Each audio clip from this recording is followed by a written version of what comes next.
Hey guys, so sorry I've been kind of absent on YouTube. If you follow me on Instagram, you know I've still kind of been posting there, but I've been really busy with my master's and with work, so I haven't had a chance to film another video. But with October sort of coming to the end, and well, sort of, it's the 17th, and me going to be very busy in the next week or so, I have actually already set up November, so I thought I would show you guys sort of a little quick flip through of October and then show you how I've made some changes for November. So I apologize if you've seen any of this on Instagram, but here's kind of a bigger picture setup of everything. So I've got my sort of welcome page for October with my little cobweb. And then I've got my monthly spread, which this, if you saw the flip through of my first bullet journal, is something that I've done since the very beginning with very few changes.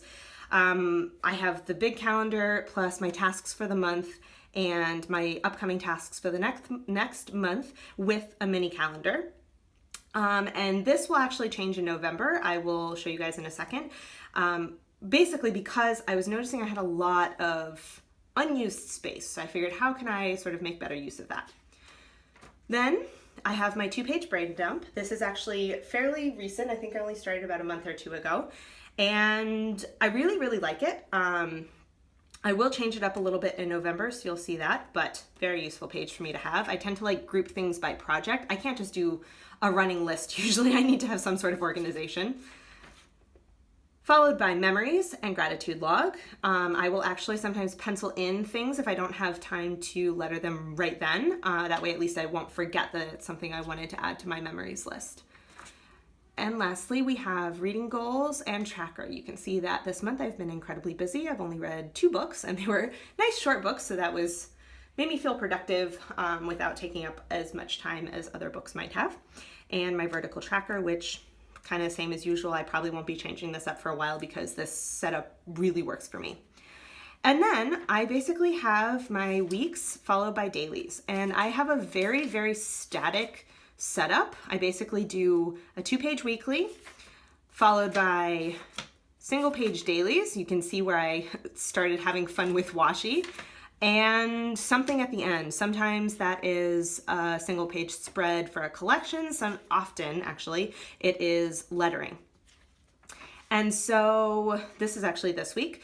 So this actually makes it really easy for me to plan ahead, which, for example, with my brother coming into town is really necessary because I won't have time to do all my setup.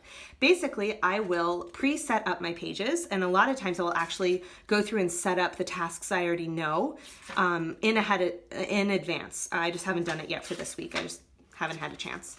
But that makes it really easy for me to predict how many pages I will be using. This week, actually, when he is here, I'm using these as my task boxes, basically. They're like kind of like a mini daily. And then my actual dailies will be used for journaling to kind of reflect on what we did that day, where we went, that sort of thing. So I've given a bunch of pages, but I haven't actually labeled them because I don't know if I'll write a full page every day. And then any pages I have left, I'll do lettering probably.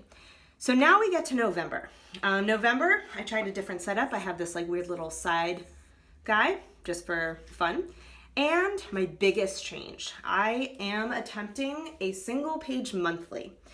I was realizing that I was only doing the bare bones on my monthly because I also have my traveler's notebook that has my more in-depth monthly for work and school. So I'm gonna see if this works. It might be too small, it might be perfect, we'll find out. Then I also have my tasks that has stayed and my mini December and tasks for December. The only thing I'm kind of concerned about this is I might run out of room for tasks for November, we'll see. But I also, given the blank space I had on my October brain dump, I gave November a single-page brain dump. So I have a feeling if I run out of space here, I'll just kind of jump over here and continue. So we'll see how this goes. I'm definitely, instead of 2 full spreads, I'm down to 1 full spread. So the space might be an issue, but I figured I would give it a shot. Then memories and gratitude stay the same. Ditto, November reading goals and November tracker.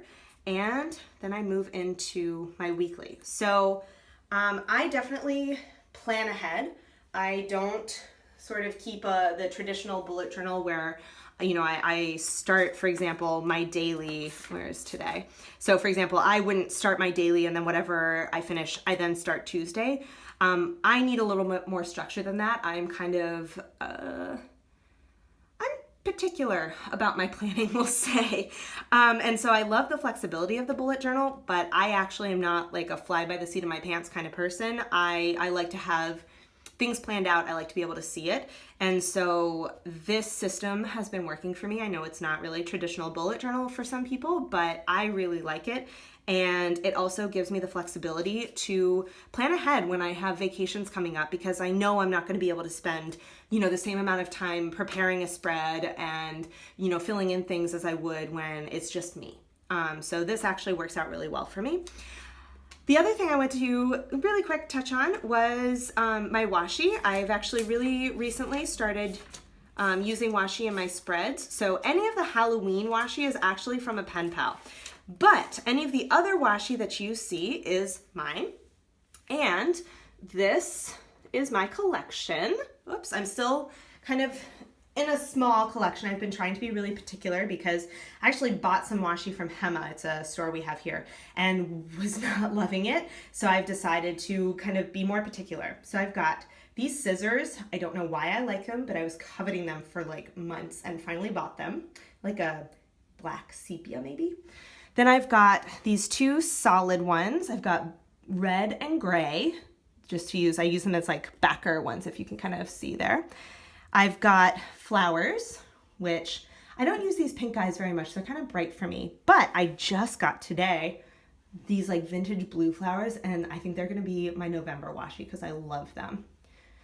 Since November is blue, I will probably also be using my beautiful Skyline as some November themed washi. Then my Paris Skyline, which I adore. I think he's just so cute. Followed by my film tape. I don't know if you can see it. Actually says like Master Pro on there. And it's just like nice little like film tapey guy. And then my absolute favorite washi in my entire collection is this gorgeous newsprint. Will you focus? Not so much. Maybe? Okay, focusing is not a thing that's happening right now. But he has a very beautiful black and white newsprint, which suits my monochrome tendencies, which I adore.